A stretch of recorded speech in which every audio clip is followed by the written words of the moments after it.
ট্রিমল। কয়েকদিন যাবৎ এই চ্যানেলে বিভিন্ন কোশ্চেন অ্যান্সার সিরিজের যে ভিডিওগুলো প্রোভাইড করে থাকি সেগুলো দেওয়া হয়নি। তো সামনেই আসছে গ্রাম পঞ্চায়েত, মিসলেনিয়াস, ক্লার্কশিপ, WBCS-এর মতো এক্সামগুলোর পরীক্ষা।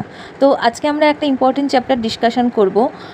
বিভিন্ন পরীক্ষায় ফেমাস পার্সনদের নিকনেম দিয়ে কোশ্চেন আসে, তো আজকে চলো সেটাই আলোচনা করি।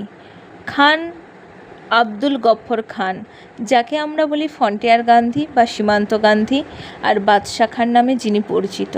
দাদাভাই নৌরোজি, যাকে বলা হয় grand old man of India. এই দাদা নৌরোজি ভারতীয় জাতীয় কংগ্রেসের ফার্স্ট পার্সিয়ান সভাপতি ছিলেন।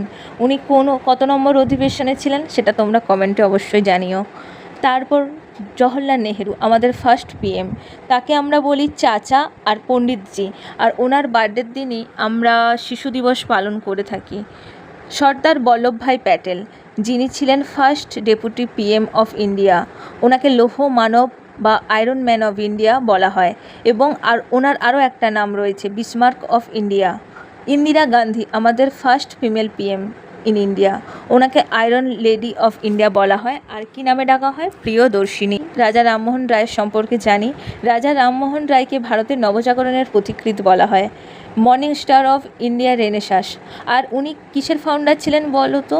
উনি ব্রাহ্ম সমাজের ফাউন্ডার। আমরা জেনে নেব দয়ানন্দ সরস্বতী, যাকে মার্টিন লুথার অফ ইন্ডিয়া বলা হয়। আর এই দয়ানন্দ সরস্বতী ইনি হচ্ছেন ফাউন্ডার অফ আর্য সমাজ। প্রায় দেখবে পরীক্ষায় আসে আর্য সমাজের প্রতিষ্ঠাতা কে, তো তখন হবে দয়ানন্দ সরস্বতী।